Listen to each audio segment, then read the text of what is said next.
Hello साथियों, मैं अमित स्वागत करता हूं आपका अपने YouTube channel knowledge with Amit में। तो साथियों, आज हम लोग हिंदी की क्लास स्टार्ट कर रहे हैं और आज का जो अपना टॉपिक है वो है अलंकार। तो इससे पहले मैंने 3 क्लासें यानी कि 3 वीडियो हमारी आ चुकी है, तो जिसके अंदर मैंने उपसर्ग, प्रत्यय और समास को कंप्लीट कराया है। आज ये अपनी 4थी वीडियो होगी, जिस चैप्टर का नाम है अपने का अलंकार। तो अलंकार से आपके पेपर में क्लास 10th में 2 नंबर का जो है एक डेफिनेशन आती है विद उदाहरण सहित, यानी कि अलंकार की परिभाषा आती है और उसको उदाहरण के सहित समझाइए। तो आज हम लोग अलंकार के बारे में बिल्कुल फुल डिटेल से समझेंगे। आप लोग बिल्कुल शांति से, बिल्कुल एकांत चित्त के साथ वीडियो को देखिए। तो सबसे पहली जो डेफिनेशन है, यानी अलंकार क्या होता है या अलंकार का अर्थ क्या होता है। तो अलंकार का जो अर्थ होता है, अलंकार का जो अर्थ होता है, या फिर ये कहें कि अलंकार का शाब्दिक अर्थ, अलंकार का शाब्दिक अर्थ वो होता है गहना। गहना जिसे हम क्या कहते हैं, आभूषण, या हम इसे कहते हैं ऑर्नामेंट। तो अलंकार का जो अर्थ जो होता है, यानी अलंकार का मतलब क्या होता है, तो अलंकार का अर्थ होता है आभूषण। यानी अलंकार का उपयोग कहां किया जाता है, तो जैसे कि कोई स्त्री जो होती है, यानी जो कोई महिला होती है, तो उस महिला को अच्छे अच्छे आभूषण पहना दिए जाएं या अच्छे अच्छे गहने पहना दिए जाएं, तो वो कैसी दिखने लगती है, तो वो जो है सुंदर दिखने लगती है। तो इसी प्रकार काव्य की शोभा को बढ़ाने के लिए, यानी जो कविताएं वगैरह जो होती है, यानी जो काव्य होती है हमारी, तो काव्य की शोभा को बढ़ाने के लिए हम लोगों ने अलंकार का क्या किया, अलंकार को उत्पन्न किया। यानी कि काव्य की शोभा को बढ़ाने के लिए हम लोगों ने अलंकार का उपयोग किया। तो अलंकार के जो भेद होते हैं वो 3 प्रकार का होता है। अलंकार के 3 भेद होते हैं, 3 भेद होते हैं। आप लोग जो बोर्ड पर लिख रहा हूं उसे साथ ही साथ उतारते हुए जाएं। तो पहला जो होता है उसे हम कहते हैं शब्द अलंकार, यानी यहां शब्द के द्वारा कोई चमत्कार उत्पन्न होता है। ठीक है, यानी कि जिसमें शब्द के द्वारा कोई चमत्कार उत्पन्न हो उसे हम कहते हैं शब्दालंकार। दूसरा होता है अर्थालंकार, यानी कि जिसमें अर्थ के द्वारा कोई जो चमत्कार उत्पन्न होता है वो अर्थ के द्वारा उत्पन्न होता है, तो उसे हम कहते हैं अर्थालंकार। तीसरा जो अलंकार होता है वो उसे हम कहते हैं आधुनिक अलंकार। लेकिन जो मेन जो अलंकार होते हैं वो ये 2 ही होते हैं, शब्दालंकार और अर्थालंकार। तो सबसे पहले हम लोग देखते हैं शब्दालंकार। तो शब्दालंकार की सबसे पहले डेफिनेशन करवाता हूं, फिर उसके बाद उदाहरण के सहित करवाएंगे। तो शब्दालंकार की जो परिभाषा होती है वो क्या होती है कि जिसके अंदर शब्दों के द्वारा कोई चमत्कार उत्पन्न हो, यानी कि जिस वाक्य में शब्दों के द्वारा चमत्कार उत्पन्न हो, जिस वाक्य में शब्दों के द्वारा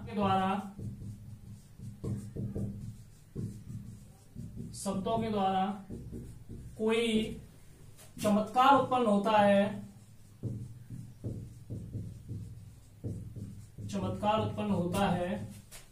उसे हम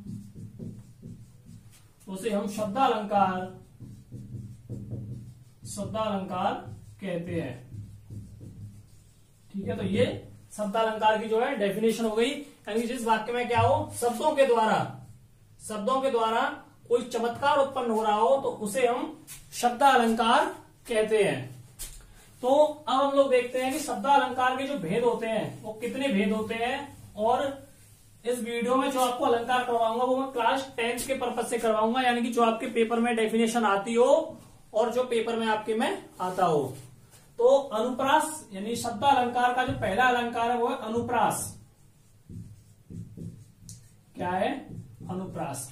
अनु का जो अर्थ होता है वो होता है पास पास। क्या होता है अनु का अर्थ, पास पास। तो सबसे पहले मैं इसकी डेफिनेशन करवा रहा हूं, फिर उसके बाद उदाहरण के सहित आपको समझाऊंगा। तो वर्णों की वर्ण किसे कहते हैं, जैसे जो अपनी वर्णमाला जो होती है, वर्णमाला तो आप लोगों को पता होगी, अल्फाबेट अल्फाबेट का मतलब है जैसे वर्णमाला हिंदी में तो आएगी अपनी आ से लेके ज्ञा तक, जो छोटा बड़ा जो होते हैं उसे हम क्या कहते हैं, वर्णमाला। ठीक है, और अल्फाबेट यानी कि A to Z। तो वर्णमाला का अर्थ होगा, तो वर्ड का मतलब समझ गए, वर्ड यानी कि आ ई उ कुछ भी वर्ड हो, का खा गा, यानी आ से लेके ज्ञा तक कुछ भी जो वर्ड हो, यानी कि वर्डों की बार बार आवृत्ति, वर्डों की बार बार आवृत्ति से, वर्डों की बार बार आवृत्ति से जो चमत्कार उत्पन्न होता है, जो चमत्कार उत्पन्न होता है,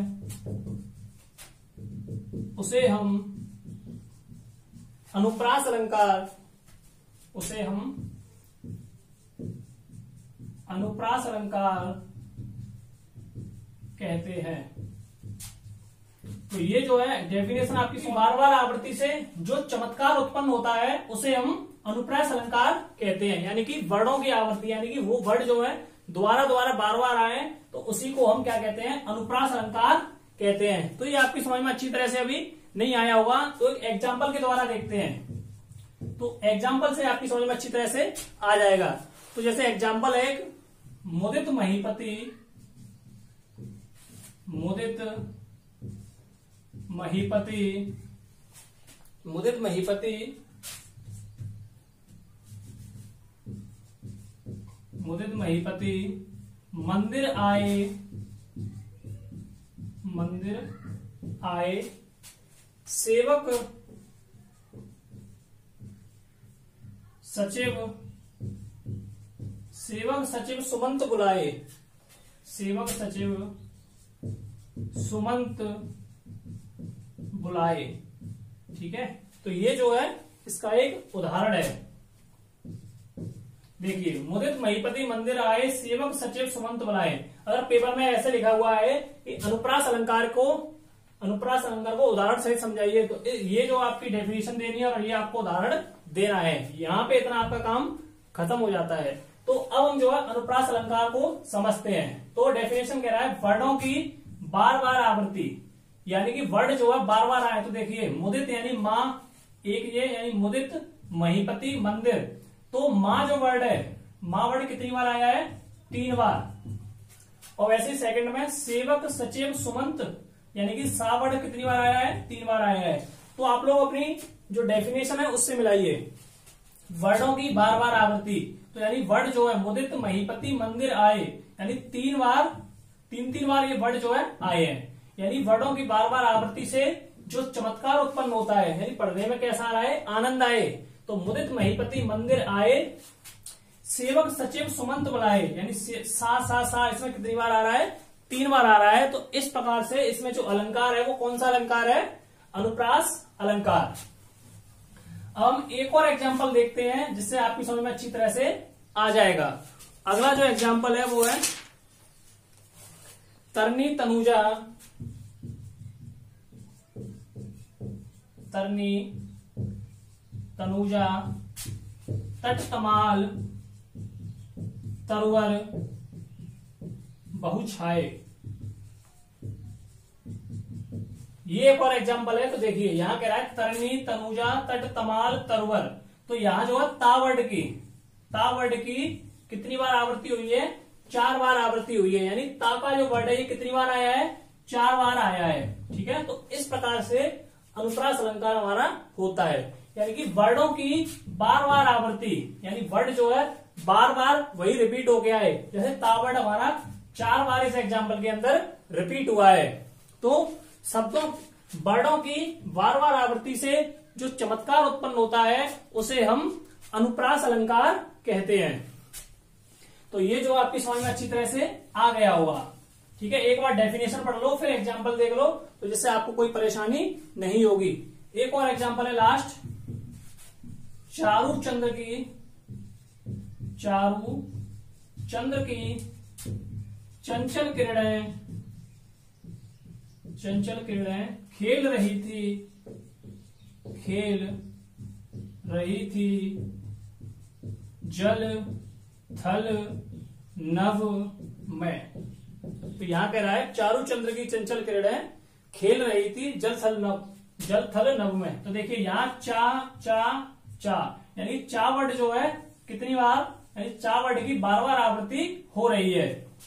ठीक है, और इधर जल थल नभ, ठीक है, तो यहाँ जो है चा वर्ड की आवृत्ति बार बार हो रही है, इधर जा वर्ड की, यानी कि अनुप्रास अलंकार में क्या होता है, वर्णों की बार बार आवृत्ति। चा वर्ड कितनी बार आया है, 3-4 बार आया है। तो इस प्रकार का ये जो एग्जाम्पल है अपना क्या कहलाएगा, अनुप्रास अलंकार। एक एग्जाम्पल और है, जैसे कि आपने पढ़ा होगा कि चंदू के चाचा ने चंदू की चाची को चांदनी रात में चांदनी चौक पर चांदी की चमची से चटनी चटाई। तो इस प्रकार के जो एग्जाम्पल होते हैं वो अपने किसके होते हैं, अनुप्रास अलंकार के।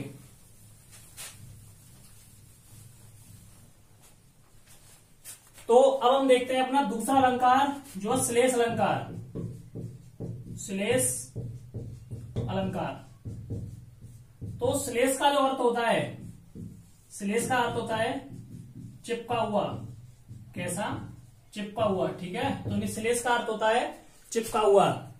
तो यहां जो श्लेष अलंकार की जो परिभाषा कहती है वो कहती है, यानी कि एक शब्द होगा, पहला जो पॉइंट है वो है एक शब्द के कई अर्थ होते हैं। यानी शब्द तो एक होगा लेकिन अर्थ उसके कई होंगे। एक शब्द के कई अर्थ होते हैं, यानी एक शब्द से कई अर्थ जो है, कई अर्थ चिपके होते हैं, या ये कहें एक शब्द के कई अर्थ चिपके होते हैं। और सेकंड जो है परंतु, सेकंड है परंतु प्रसंग भिन्न होता है। उसका जो प्रसंग होगा वो कैसा होगा, भिन्न होगा। जैसे एक पिक्चर होती है, पिक्चर में क्या है, एक हीरो होता है, जैसे अक्षय कुमार, तो किसी पिक्चर में तो पीटने वाले रोल में है, किसी में पिटने वाले रोल में है, तो किसी में हंसाने वाले रोल में है। तो यानी कि हीरो एक होता है और उसके जो किरदार होते हैं वो अलग अलग होते हैं। तो श्लेष अलंकार की जो परिभाषा कहती है, यानी एक शब्द होगा और उस शब्द के कई सारे अर्थ उससे चिपके हुए होंगे। ठीक है, परंतु प्रसंग उससे हर बार भिन्न होगा, यानी कि प्रसंग उससे हर बार जो है कैसा होगा, अलग होगा। तो कहने का मतलब है कि शब्द का रोल बदल जाता है, एक ही शब्द होगा लेकिन शब्द का जो है रोल हर बार अलग होगा। तो यहां हम लोग अपना एग्जाम्पल देखते हैं पहला। तो पहला जो एग्जाम्पल है चरण धरत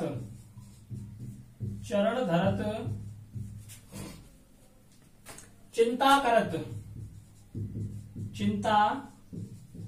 करत चितवत चारों ओर,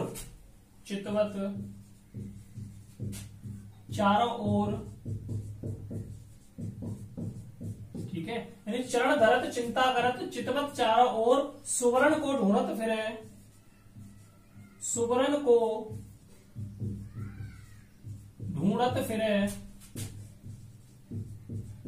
कवि व्यभिचारी चोर। अब इस एग्जाम्पल को देखिए, तो इस एग्जाम्पल में एक वर्ड है सुवर्ण। तो पहले पढ़िए, चरण धरत, चरण का मतलब है कि पैर धरते हुए, चरण धरत चिंता करत यानी सोच में, यानी कि चलते हुए और क्या कर रहा है, सोच रहा है। चितवत चारों ओर, और चारों ओर क्या कर रहा है, चारों ओर देख रहा है। चितवत माने यानी कि देखना, और किधर देख रहा है, चारों ओर, यानी कि कोई इंसान है चलते हुए आ रहा है, चरण धरत यानी पैरों से चल रहा है और चिंता कर रहा है। क्या कर रहा है, चिंता कर रहा है। चितवत चारों ओर, और क्या है, चारों ओर देख रहा है। सुवर्ण को ढूंढत फिरे, एक वर्ड है सुवर्ण, सुवर्ण को क्या कर रहा है, ढूंढत फिरे कवि व्यभिचारी चोर। तो देखिए, यानी कि जो चोर होगा, तो चोर को किसकी जरूरत होती है। अच्छा, पहले सुवर्ण का जो अर्थ होता है उसे समझिए। सुवर्ण का जो अर्थ है वो है सोना, स्वर्ण। ठीक है, यानी सुवर्ण को ढूंढत फिरे, यानी कि चोर जो है किसको ढूंढेगा, चोर को जरूरत होगी किसकी, सोने की। यानी चोर यही सोचेगा कि मुझे जो है सोना मिल जाए। ठीक है, अब बात आती है सेकंड, व्यभिचारी। व्यभिचारी का मतलब है दुष्ट प्राणी। दुष्ट प्राणी। तो दुष्ट प्राणी को किसकी जरूरत होती है? सुंदर स्त्री की। किसकी? सुंदर स्त्री की। यानी कि जो दुष्ट प्राणी होगा अलाउद्दीन खिलजी टाइप का, ठीक है, तो वो किसे किसे ढूंढेगा? सुंदर स्त्री को। ठीक है, सुंदर स्त्री को, यानी कि दुष्ट प्राणी जो होगा वो किसे ढूंढेगा? सुंदर स्त्री को। तीसरा जो वर्ड है कवि। कवि यहां किसको ढूंढ रहा है? तो कवि के लिए सोने की बात होगी क्या? वो ढूंढेगा अपने वर्डों को, यानी कि अक्षरों को। तो कवि के लिए क्या होते हैं? सुंदर शब्द की तलाश में रहता है। कवि किसकी तलाश में रहेगा? सुंदर शब्द की में, सुंदर शब्दों की तलाश में कवि रहता है। ठीक है, तो परंतु देखिए, चरण धरत चिंता करत, यानी कि चितवत चारों ओर सुवर्ण को ढूंढत फिरे कवि व्यभिचारी चोर। तो एक ही वर्ड है सुवर्ण, और सुवर्ण का अर्थ होता है सोना या स्वर्ण। तो एक ही वर्ड है और एक ही को कितने लोग जो है ढूंढ रहे हैं। तो जो चोर होगा, तो चोर क्या सोचेगा कि चोर जो हमेशा यही सोचेगा, उसके मन में क्या होगी कि उसे जो है सोना मिल जाए, ठीक है, या उसे पैसा मिल जाए। तो चोर की यही लालसा होती है। दूसरा जो है व्यभिचारी, यानी कि बुरा व्यक्ति। तो बुरे व्यक्ति को क्या चाहिए? सुंदर स्त्री चाहिए। और तीसरा है अपना कवि। तो कवि को क्या चाहिए? कवि की इच्छा यही होती है कि उसे सुंदर शब्द मिले जिससे कि वह अच्छी अच्छी कविताएं बनाए। तो उसे काव्य की तलाश रहती है, अच्छे अच्छे शब्दों की तलाश रहती है। तो ये जो एग्जाम्पल अपना किसका हो गया? श्लेष अलंकार का। एक और एग्जाम्पल हम लोग देखते हैं, फिर आगे बढ़ते हैं। चलिए, नेक्स्ट जो एग्जाम्पल है वो है रहीमन पानी राखिए। रहीमन पानी राखिए बिन पानी सब सून। बिन पानी सब सून। रहीमन पानी राखिए बिन पानी सब सून। पानी गए ना उबरे, पानी गए ना उबरे मोती मानुस, मोती मानुस चून। तो ये जो एग्जाम्पल है देखिए, तो यहां ये जो पानी है, ये जो पानी है, पानी कितनी बार दे रखा है? 3 बार दे रखा है। लेकिन अर्थ है जो पानी के तीनों में अलग अलग हैं। पानी के यहाँ पे क्या है? पानी के 3 मतलब है। ठीक है, 3 मतलब है, और हर बार तीनों, यानी कि मैंने क्या कहा था, हीरो एक ही होगा। तो पानी इसके अंदर हीरो है, और लेकिन हर बार उसका जो रोल है वो कैसा है? अलग अलग है। तो पहली बात कह रहा है यहाँ पे मोती के लिए। ठीक है, तो मोती के लिए क्या कह रहा है? तो मोती जो होता है, तो मोती की सबसे अच्छी जो चीज होती है वो होती है उसकी चमक। ठीक है, अगर मोती चमकेगा नहीं तो उसे कोई नहीं लेगा। तो मोती का मतलब एक हार। तो हार जो होता है वो हार क्या कहता है? चमकता है। तो अगर मोती को पानी नहीं मिलेगा, अगर मोती को चमक नहीं मिलेगी, तो उसका लेना क्या है? बेकार है। तो रहीमन पानी राखिए बिन पानी सब सून। अगर मोती को पानी नहीं मिलेगा तो उसको लेने का हमें कोई फायदा नहीं है। पानी गए ना उबरे, यानी कि मोती से अगर उसकी चमक चली गई तो उसको लेना क्या है? व्यर्थ है। ठीक है, दूसरी बात आती है मनुष्य की। तो मनुष्य के लिए यहां पानी का जो अर्थ है वो है इज्जत। मनुष्य के लिए जो पानी की बात है, पानी की जगह वो क्या है? इज्जत। अगर मनुष्य की इज्जत चली गई, यानी रहीमन पानी राखिए, यानी कि रहीमन पानी की जगह रखिए इज्जत। तो रहीमन इज्जत राखिए, यानी मनुष्य की क्या है? इज्जत रहे। बिन पानी सब सून, यानी कि इज्जत अगर चली गई तो इज्जत के बिना क्या है? कुछ भी नहीं है। ठीक है, पानी गए ना उबरे, यानी एक बार जो इज्जत चली गई वो दोबारा वापस नहीं आती। तो मनुष्य के लिए पानी की जगह क्या है? इज्जत। यानी मनुष्य को क्या है? अपनी इज्जत जो है बचा के रखनी चाहिए। अगर उसकी इज्जत एक बार चली गई तो पानी गए ना उबरे, तो फिर वो दोबारा वापस नहीं आएगी। और तीसरा जो अर्थ है चून। तो चून के लिए यहां पे पानी का अर्थ है यानी पीने वाला पानी। ठीक है, तो वही है पीने वाला पानी। तो पीने वाला पानी जो होता है, तो यहाँ चून की बात कर रहा है, मतलब आटे की। तो आटे में हम लोग क्या डालते हैं? हम आटे को गूंथने के लिए, आटे को मारने के लिए उसके अंदर पानी मिलाया जाता है। पानी डालेंगे जब भी वो आटा क्या है? मरेगा। तो शब्द यहाँ पे एक ही है, और हर बार तीनों का क्या है? अर्थ बदल रहा है, तो इसी को हम कहते हैं श्लेष अलंकार। श्लेष का अर्थ होता है चिपका हुआ, यानी कि शब्द तो एक ही होगा, उसका जो अर्थ होगा, अर्थ हर बार कैसा होगा, भिन्न होगा, यानी कि अलग अलग होगा। तो अब हम देखते हैं अपना तीसरा अलंकार, ये है यमक अलंकार। यमक अलंकार। तो यमक अलंकार की जो परिभाषा है वो क्या है कि एक, यानी इसके अंदर एक से अधिक बार एक शब्द आएगा। एक शब्द जो आएगा वो कैसा आएगा, एक से अधिक बार आएगा, यानी कि एक शब्द एक से अधिक बार आएगा, एक से अधिक बार आएगा। यानी इसकी जो परिभाषा क्या है कि उसके अंदर एक शब्द आएगा, लेकिन वो जो शब्द आएगा वो एक से अधिक बार आएगा, और उसका जो अर्थ होगा वो कैसा होगा, यानी भिन्न अर्थ होगा। अर्थ भिन्न होगा, भिन्न अर्थ होगा, ठीक है, भिन्न अर्थ होगा। और प्रसंग जो है उसका, प्रसंग एक ही रहेगा, प्रसंग एक ही रहेगा। देखिए अब समझिए, यानी यमक अलंकार तीसरा अलंकार है अपना। एक शब्द एक से अधिक बार आएगा, यानी इसके अंदर जो वो शब्द आएगा वो कैसा आएगा, एक से अधिक बार आएगा।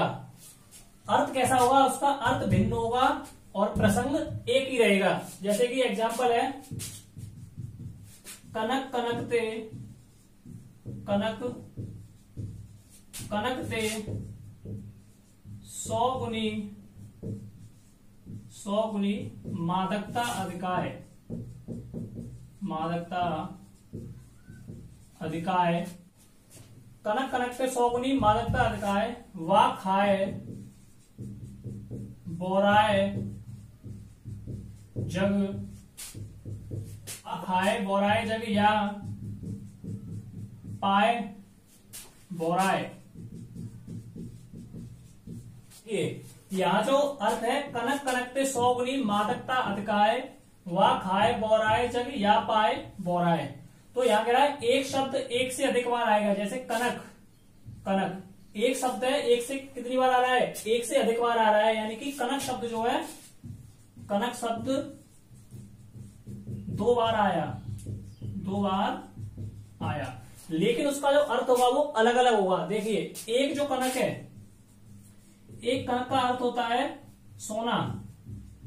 जो सोना जो होता है, हीरे अंगूठी वगैरह जो बनवाते हैं, तो कनक का अर्थ होता है सोना, ठीक है। एक और जो कनक है, यानी कनक का दूसरा अर्थ होता है धतूरा। तुम लोगों ने देखा होगा भोलेबाबा पे जो चढ़ाते हैं धतूरा, तो एक होता है धतूरा, ठीक है। तो कनक कनकते 100 गुनी, देखिए अब यहाँ पे इसी उसके ऊपर रखो, एक कनक के ऊपर रखो सोना, तो सोना क्या है, 100 गुनी मादकता अधिकाय, वा खाए बोराए जग या पाए बोराए। अगर सोना किसी को मिल जाए, सोना अगर किसी को मिल जाए तो आदमी कैसा हो जाएगा, बोरा जाएगा। बोराने का मतलब है कि वो पागल हो जाएगा, नहीं उछले कूदेगा कि मुझे जो है सोना मिल गया। तो क्या है, किसी को समझेगा नहीं, तो कहने का मतलब है कि वो पागल हो जाएगा, ठीक है। अगर किसी को सोना मिल जाए ढेर सारा, बहुत सारा, तो क्या हो जाएगा, वो पागल हो जाएगा। दूसरा अर्थ है धतूरा। धतूरे में क्या होता है, जहर होता है, या कहने का मतलब है कि वो भी क्या कर देता है, पागल कर देता है। तो अगर कोई धतूरे को खा ले तो क्या होगा, वो भी बोरा जाएगा। बोराने का मतलब है कि वो पागल हो जाएगा। तो यमक अलंकार में क्या कह रहा है, एक शब्द एक से अधिक बार आएगा, अर्थ भिन्न होगा, प्रसंग एक ही रहेगा। तो कनक कनकते 100 गुनी, यानी कि अगर किसी इंसान को सोना मिल जाए, तो जब किसी इंसान के पास हद से ज्यादा कोई चीज आ जाए तो वो क्या हो जाएगा, तो वो पागल हो जाता है। और यहाँ धतूरे की बात कर रहा है कि अगर कोई इंसान धतूरे को खा लेगा तो वो भी क्या हो जाएगा, पागल हो जाएगा। अब हम एक और जो है एग्जाम्पल देखते हैं, तो उस एग्जाम्पल के द्वारा आपको समझाता हूं। चलिए एक एग्जाम्पल है, ऐसे अपने पास 3 बेर खाती है,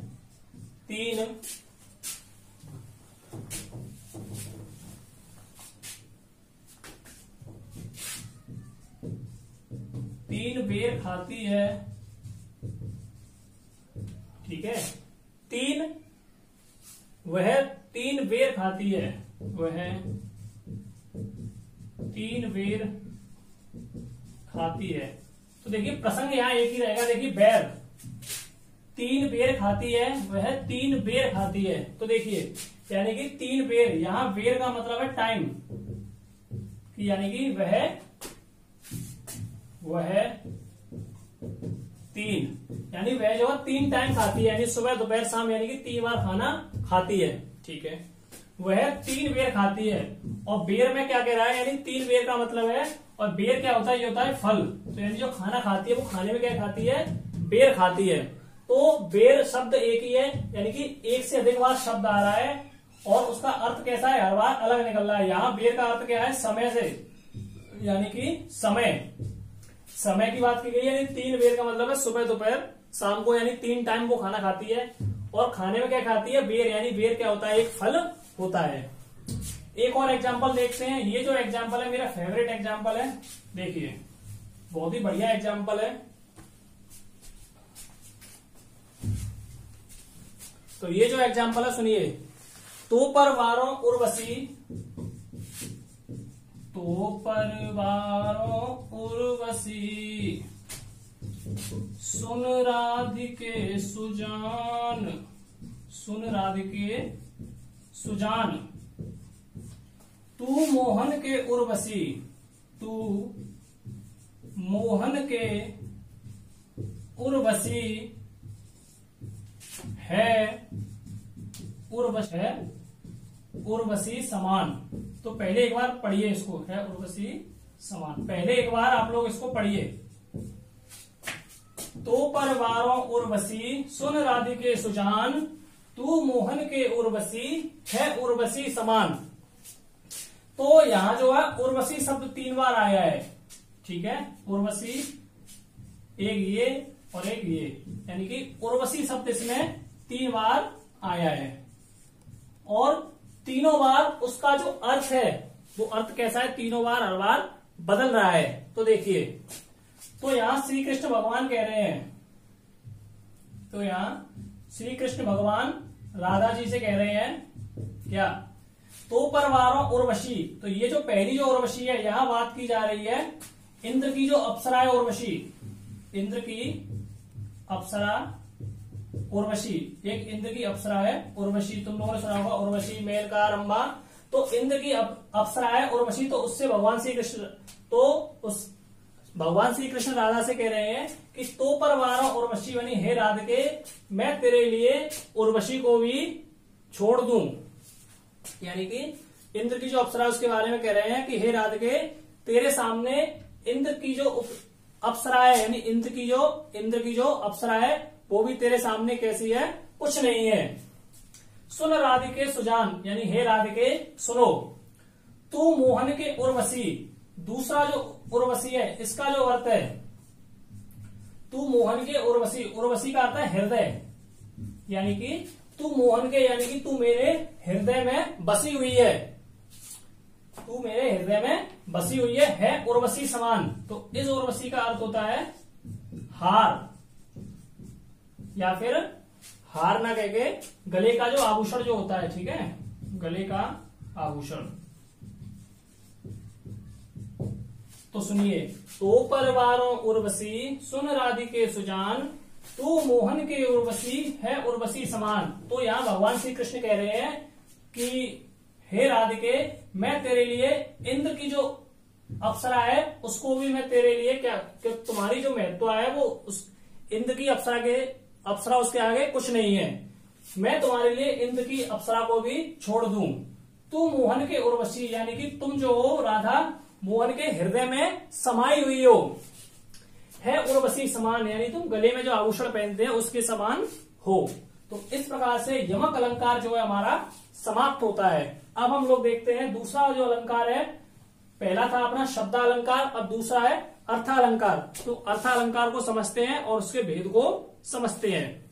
तो चलिए अब हम लोग देखते हैं अपना दूसरा अलंकार, यानी पहला जो था वो था शब्दालंकार, अब दूसरा अलंकार है अर्थालंकार।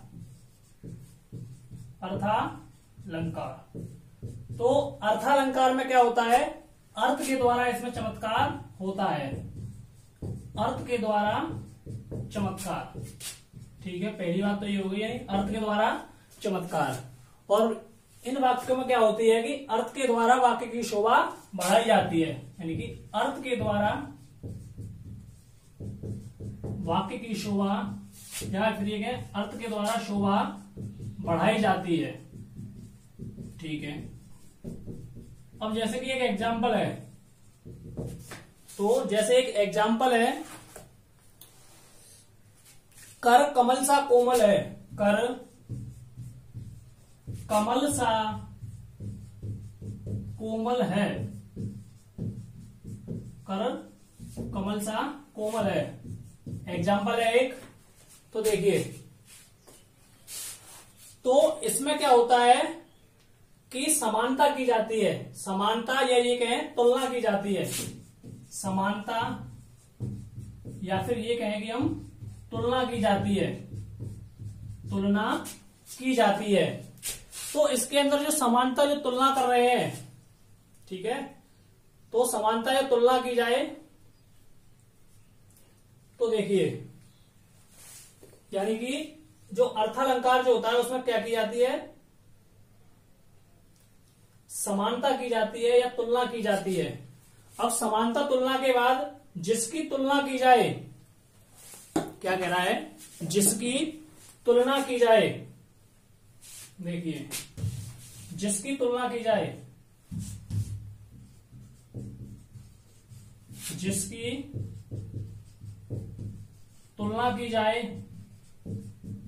ठीक है, जिसकी तुलना की जाएगी उसे तो हम कहेंगे उपमा। क्या कहेंगे, उपमा या उपमेय। जिसकी तुलना की जाए उसे उपमा या उपमेय। और जिससे की जाए, जिससे की जाए, जिससे की जाए उसे हम कहते हैं साधारण धर्म या गुण, गुण या साधारण धर्म, साधारण धर्म की। अब यहां कह रहा है कर कमल सा कोमल है, क्या कह रहा है, कर कमल सा कोमल है। तो देखिए कर, तो कर का मतलब क्या होता है, कर का अर्थ होता है, कर का मतलब जो होता है वो होता है हाथ, ठीक है। और एक जो कर होता है वो टैक्स भी कहते हैं, जैसे इनकम टैक्स, तो आयकर। तो यहां बात की जा रही है कर कमल सा कोमल है, यानी कि हाथ कमल के समान कोमल है। कोमल क्या है, यानी कि मुलायम है। तो ठीक है, तो यहां जो कर है, तो कर हमारा आएगा उपमेय में या उपमा, यानी कि कर की उपमा की जा रही है, हाथ की उपमा दी जा रही है, ठीक है। और कमल, ये जो कमल है वो क्या है, उपमान है। कमल क्या है, उपमान, उपमान, ठीक है। और कोमल, कोमल क्या है, तो कोमल यहां पे क्या है, गुण है, यानी कि हाथ, कमल का गुण क्या होता है कि वो कोमल होता है, वो मुलायम होता है, ठीक है। साधारण धर्म है, यानी कि कैसा है, गुण। तो ये जो एग्जाम्पल है, ये एग्जाम्पल है अपना किसका, उपमेय अलंकार का, ठीक है। उपमेय अलंकार का, मैंने ये तो अर्थालंकार की यहाँ पे जो है, अर्थालंकार के अंदर जो पहला जो अलंकार होता है वो होता है उपमेय अलंकार, उपमा अलंकार। तो उपमेय अलंकार की जो परिभाषा होती है वो क्या होती है कि ऐसा अलंकार जिसमें, ऐसा अलंकार जिसमें, आप लोग ये जो डेफिनेशन है इसी को लिखें, ऐसा अलंकार जिसमें उपमेय की उपमान से तुलना की जाए, तो वह उपमा अलंकार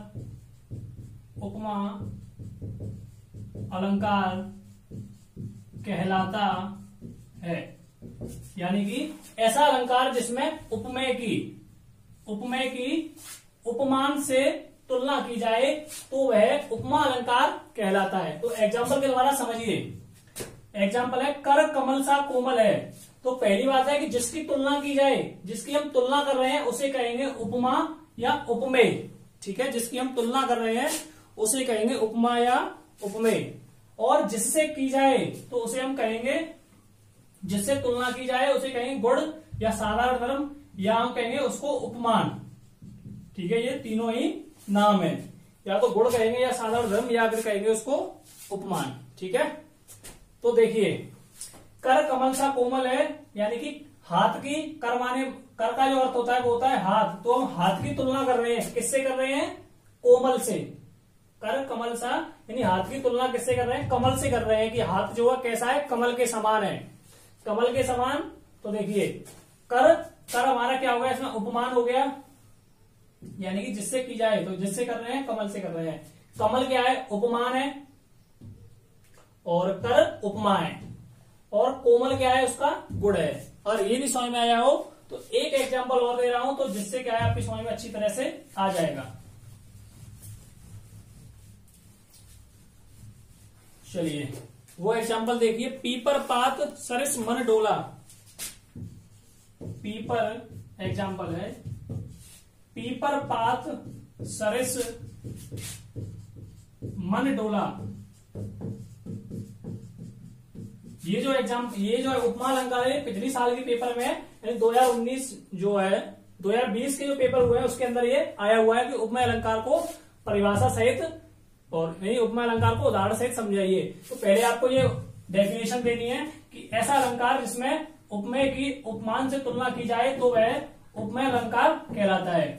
उसके बाद हमें ये एग्जाम्पल देना है कि पीपर पात सरिस मन डोला। तो पीपर पात सरिस मन डोला, तो इसके अंदर जो ये मन है, मन क्या है हमारा? तो मन इसके अंदर है उपमेय। मन क्या है? उपमेय। ये भी आपको लिखना है। तो मन हमारा उपमेय हो गया, और पीपर पात, पीपर पात, पीपर पात हमारा क्या हो गया? उपमान हो गया,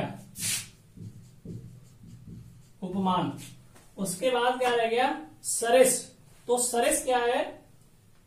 सरिस है वाचक शब्द, यानी कि सरिस क्या है? एक शब्द है, सरिस शब्द है। ठीक है, और उसके बाद डोला, तो डोला क्या है? उसका गुण है। देखिए पीपर पात, पीपर का मतलब होता है पीपल का जो पेड़ होता है, और पेड़ के बाद कह रहा है पीपर पात, यानी कि पीपल का जो पत्ता होता है, पत्ता एक बार टूट जाए तो टूटने के बाद जैसे हवा बहेगी तो जिधर ही वो डोलता है यानी कि उड़ जाता है। तो पीपर पात सरिस मन डोला, यानी इसी प्रकार पीपल के पेड़ की तरह हमारा मन जो है कैसा है? हमेशा डोलता रहता है, कभी इधर कभी उधर। तो मन जो है, मन हमारी क्या बताई गई है? यहाँ उपमेय बताई गई है। क्या बताया गया है? उपमेय बताया गया है। तो यानी कि जिससे तुलना की जाए, तो पीपल के पत्ते से मन की तुलना कर रहे हैं। बताओ ऐसा हो सकता है कि मन को पीपल के पत्ते से उसकी तुलना की जा रही है? तो जिसकी, तो यानी कि यहाँ पे उपमेय है, यानी कि जिसकी तुलना की जाए, जिसकी तुलना की जाए, तो मन की तुलना कर रहे हैं हम किससे? पीपल के पत्ते से। ठीक है, सरिस, तो सरिस हमारा एक वाचक, एक शब्द है, साधारण सा शब्द है। मन, तो मन हमारा क्या है? मन है हमारा इसमें उपमेय, यानी कि जिसकी की जाए, तो मन की हम तुलना कर रहे हैं तो उसे हम कहते हैं उपमेय, यानी कि जिसकी तुलना की जाए, तो मन की तुलना कर रहे हैं तो मन क्या है? उपमेय। और डोला यानी कि गुण। तो एक और एग्जांपल देखते हैं, लास्ट एग्जांपल है। एग्जांपल आप 2-3 कर लोगे तो एग्जांपल के द्वारा क्या है अच्छी तरह समझ में आ जाता है। एक लास्ट एग्जांपल है, मुख, मुख चंद्र सा सुंदर है।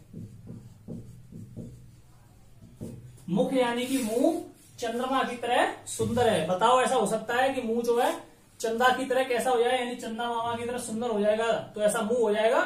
नहीं होगा। तो देखिए मुख चंद्र था सुंदर है, तो इसमें मुख जो है, मुख क्या है? उपमेय है, यानी कि जिसकी तुलना की जाए वो क्या कहलाता है? उपमेय। अब चंदा क्या है इसमें? यानी कि चंद्रमा क्या है इसमें? उपमान है। ठीक है, चंद्रमा क्या है? उपमान है।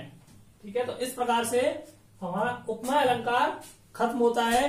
अब हम देखते हैं अगला उपमेय के बाद रूपक अलंकार। कौन सा?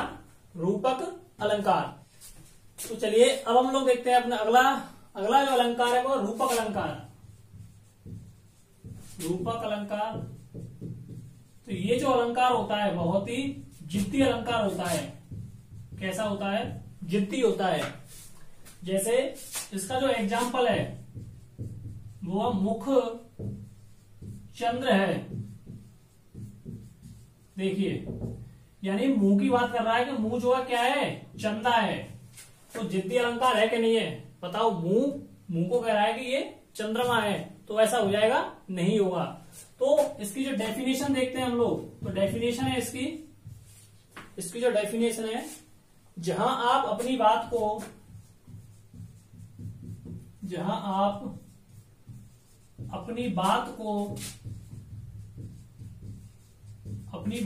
साफ साफ कह देंगे, साफ कह देते हैं, अपनी बात को साफ साफ कह देते हैं, ठीक है, जहां आप अपनी बात को साफ साफ कह देते हैं या उस पे टिक जाते हैं, या उस पे टिक जाते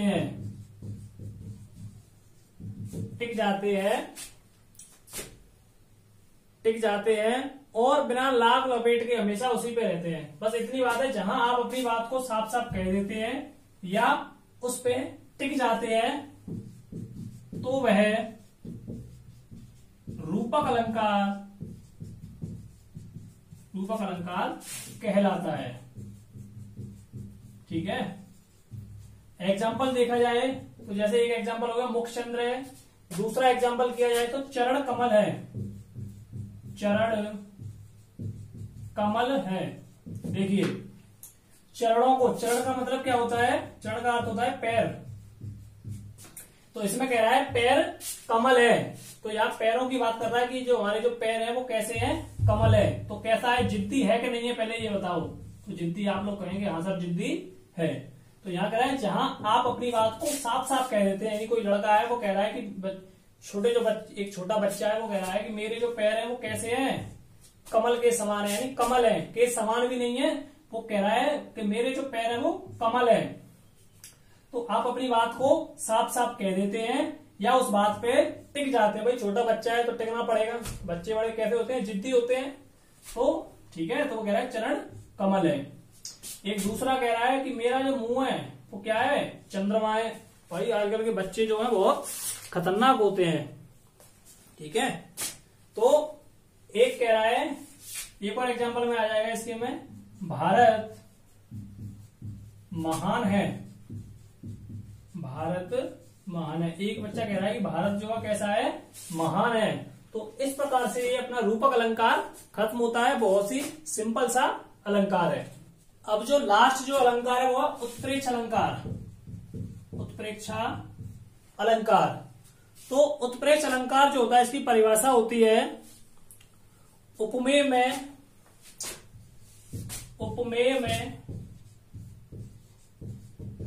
उपमान की संभावना की जाए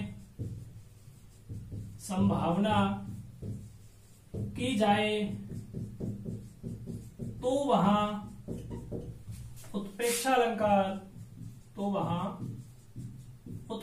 अलंकार कहलाता है। उत्प्रेक्षा अलंकार कहलाता है। तो उत्प्रेक्ष अलंकार की पहले परिभाषा है कि उपमेय में उपमान की संभावना की जाए। यहां बात की जाती है संभावना की। संभावना को कहते हैं हम लोग पॉसिबिलिटी। क्या? पॉसिबिलिटी। ठीक है, यानी कि उपमेय में उपमान की संभावना की जाए तो वहां उत्प्रेक्ष अलंकार कहलाता है। तो संभावना किससे की जाए? संभावना की जाती है उसके गुणों से की जाए। ठीक है, गुणों की समानता बताई जाए। ठीक है, गुणों की समानता बताई जाए तो वहां उत्प्रेक्ष अलंकार कहलाएगा। एग्जाम्पल देखिए, जैसे मुख मानो चंद्र है। तो यहां मुख की कह रहा है मुख को मानो, यानी मुख की संभावना कर रहा है कि क्या है? मुख यानी कि मुख का अर्थ क्या होगा? मुंह। चेहरा, ठीक है। तो कह रहा है मुंह कैसा है, चंद्रमा है, तो मुख मानो चंद्र है। एक और एग्जाम्पल है, एक और जो एग्जाम्पल है वो है हमारा मुख जानो चंद्र है। मुख, एक और जो एग्जाम्पल, दूसरा जो एग्जाम्पल ले रहे हैं, मुख जानो चंद्र है, मुख जानो चंद्र है। तो इसके अंदर जानो मानो, यानी मुख को कह रहा है कि मुख को ऐसा जानो क्या है, चंद्रमा है। तो जहां संभावना की बात की जाए तो वहां कौन सा अलंकार कहलाता है, उत्प्रेक्ष अलंकार कहलाता है। और इनके मैं आपको बताऊं कि ये शब्द आएंगे बीच में से मनु, मानो, जानो, मनु मानो जानो, जनहू, जनहू, और तुम्हारे आएंगे जबहू। तो ये वर्ड इसके बीच में ऐसे ये जानो मानो आए कि नहीं आए, तो इस प्रकार के ये वर्ड आते हैं तो हम वहां कह लेते हैं कि ये कौन सा अलंकार है, उत्प्रेक्ष अलंकार है। एक लास्ट और इसका एक उदाहरण करवाता हूं मैं आपको। ये जो उदाहरण है बहुत ही इंपॉर्टेंट उदाहरण है आप लोगों के लिए, ठीक है, क्योंकि ये जो उदाहरण है, जो जैसे अपनी जो पुलिस वगैरह के जो पेपर होते हैं या ये कहें एसएससी वगैरह लेवल के जो पेपर होते हैं उसके अंदर ये एग्जाम्पल आता है, तो मैंने सोचा आप लोगों को अभी से करा दूं। तो एग्जाम्पल है,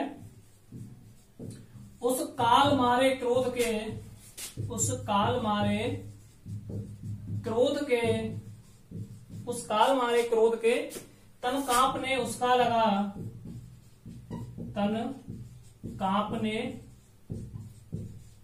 उसका लगा, मानो हवा के शोर से, मानो हवा के शोर से, मानो हवा के शोर से सोता हुआ सागर जगा, सोता हुआ सागर जगा। तो पहले एक चीज सुनिए आप लोग, तो ये जो कविता है ये मैथिली शरण गुप्त की, मैथिली, ये जो दुआ है मैथिली शरण, मैथिली शरण एक कवि है, आप लोगों ने नाम सुना होगा। तो मैथिली शरण गुप्त की जयद्रथ वध से लिया गया है एक, ठीक है, जयद्रथ, जयद्रथ वध। तो जयद्रथ का नाम आप लोगों ने सुना होगा कि जब महाभारत जो हुआ था उसमें जो अर्जुन के जो पुत्र थे क्या, अभिमन्यु, तो अभिमन्यु की मृत्यु को जब अर्जुन ने सुना कि जयद्रथ ने क्या है, जयद्रथ ने अभिमन्यु को मारने में ज्यादा सहयोग किया है, तो अर्जुन ने प्रतिज्ञा की थी कि उस काल मारे क्रोध के तन कांपने उसका लगा, यानी कि जब अर्जुन ने प्रतिज्ञा ली मारने की तब जयद्रथ ने क्या है, जयद्रथ को डर लगने लगा। तो उस काल मारे क्रोध के तन कांपने उसका लगा, मानो हवा के शोर से सोता हुआ सागर जगा। तो मैंने अभी उत्प्रेक्ष अलंकार में बताया कि मनु मानो जनऊ, तो ये जो वर्ड आ रहा है ना मानो, तो मानो शब्द है तो आप लोग समझ जाओगे कि कौन सा है, ये उत्प्रेक्ष अलंकार है। तो यहां पे आके अपने अलंकार जो है समाप्त होते हैं। अब एक दो अलंकार मैं आपको लिखूंगा और आप लोगों का टेस्ट लूंगा कि ये जो अलंकार है वो कौन सा अलंकार है, ठीक है, क्योंकि मैंने सारे जितने भी अलंकार हैं वो अलंकार मैंने आप लोगों को करा दिए हैं, तो टेस्ट की बारी अब आती है। तो जैसे पहला अलंकार है, हरि बोला, हरि बोला हरि ने सुना, हरि ने सुना, हरि बोला हरि ने सुना, हरि गयो हरि के पास, हरि गयो हरि के पास, हरि गयो हरि के पास, हरि देखा, हरि देखा, हरि मैं गया, हरि मैं गया, हरि रह गयो उदास, हरि रह गयो उदास। तो ये जो अलंकार है ये आप लोगों को अलंकार बताना है कि ये कौन सा अलंकार है, ठीक है। चलिए तो बताइए आप लोग पहले कि ये कौन सा अलंकार है।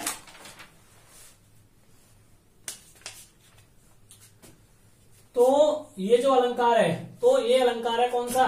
यमक अलंकार। कौन सा है? यमक अलंकार। अब आप लोगों को मैंने यमक अलंकार की परिभाषा बताई थी कि एक शब्द होगा और एक से अधिक बार आएगा। तो जैसे इसमें एक शब्द है हरि, एक बार, दो बार, तीन बार, चार बार, 5, 6 और 7, यानी कि एक शब्द है हरि और एक से अधिक बार आया है, लेकिन उसका जो अर्थ है, हर बार उसका जो अर्थ है वो अर्थ कैसा है? हर बार अलग अलग है। ठीक है, तो यानी कि एक से अधिक बार आए और हर बार उसका जो अर्थ हो वो कैसा हो? अलग अलग हो। तो चलिए हम लोग समझते हैं। तो अलंकार कौन सा है? यमक अलंकार है, मैंने बता ही दिया है। तो देखो, पहला जो हरि है, हरि बोला, तो ये जो हरि बात कर रहे हैं, हम लोग बात कर रहे हैं मेढक की। हरि का अर्थ है मेढक, यानी मेढक जो कैसे कर रहा है? टर टर करता है, तो मेढक ने टर टर की तो हरि बोला। क्या कह रहा है? हरि ने सुना।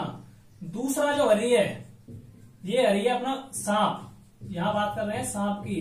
तो हरि बोला, यानी कि जब मेढक बोला तो हरि ने सुना, तो यानी कि सांप ने सुना। हरि गयो हरि के पास, तो जब टर टर की आवाज सांप ने सुनी तो सांप जो है मेढक के पास गया।